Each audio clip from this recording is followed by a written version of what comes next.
এই জায়গার নাম কি? এক নম্বর চাইনাবাদ। এক নম্বর চাইনাবাদ। আপনার মাথা ঠিক আছে, এরা কইতেছেন যে এক নম্বর চাইনাবাদ। এরা তো সিরাজগঞ্জের বাদ। চাইনার হলো কাজ করছে, চাইনারা কাজ করছে, চাইনাবাদ করে আপনার রেগুলার এই খালি চাইনাবাদ চাইনাবাদ। আপনারা কি পাইছেন? এর হলো কি আপনার নদীর এই ভাঙ্গা যাবো দেহা, সেই জন্য মনে হয় বাত্র দিছে। চাইনা করে নিয়ে আসা হয়েছিল কি ওরা কাম করানোর জন্য, ওরা কাম শেষ হয়ে গেছে, টাকা পয়সা নিয়ে চলে গেছে গা। আর আপনারা কি করেন? চাইনাবাদ চাইনাবাদ এক নাম্বার বাদ। আর অমুরা একটা বাদ আছে, ওরা 2 নাম্বার বাদ। তারপরে হলো 3 নাম্বার বাদ।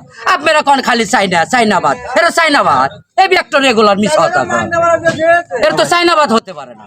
মানুষের মুহে মুহে হলে তো কাম হবো না, যেটা রেগুলার আপনারা মিস হতা খালি করেন এক নম্বর চাইনাবাদ এক নম্বর। ওরা কি মাংনা কাজ করছে? ওরা তো মাংনা কাজ করে না। এটা হলো নদী, এটা হলো মনে করেন যে নদী ভাঙ্গা পার হওয়া যাবো দেয়, এই জন্য কি করছে একটা বাদ দিয়ে দিচ্ছে। কেন? এটা আমাদের সিরাজগঞ্জের বাদ, ঠিক আছে, সিরাজগঞ্জের 1 নম্বর বাদ। এখানে কোনো চাইনাবাদের কোনো উল্লেখ। যাই হোক আজকের তাইকে ঠিক আছে, অত বুঝি না, যেটা সত্য সেটাই করবেন। ভালো থাকবেন, সুস্থ। সিরাজগঞ্জের বাদ 1 নম্বর বাদ। ওই ভাই যা বলছে সঠিক বলছে।